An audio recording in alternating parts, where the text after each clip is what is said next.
भजन समारोह दायित्व नहीं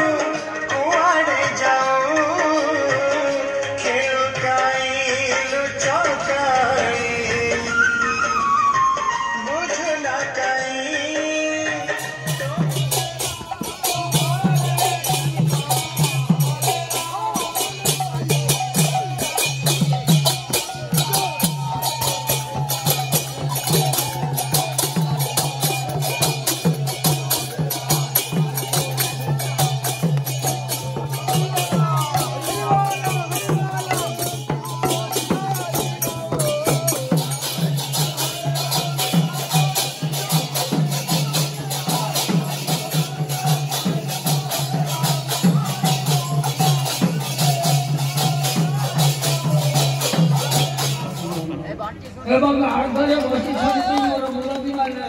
क्षमार मध्यम हुए छोट गाँव पाद पड़ा आंतरिक आम गाँव धन्यवाद दूँ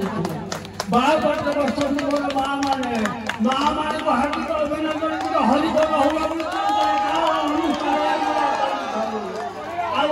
कुनी कुनी पिला मोर हार्दिक अभिनंदन राति ठंडा भजन माँ मान को गोटे मोर कहवा कथा आर गाँव को पिला छुआ निमंत्रण 8टे सामाजिक निमंत्रण कराए आनंद भजन प्रसन्न करती आज टे लेट हो बारदेर ग्रामवासी मानकर मध्य जो मुरबी बंधु मान अच्छा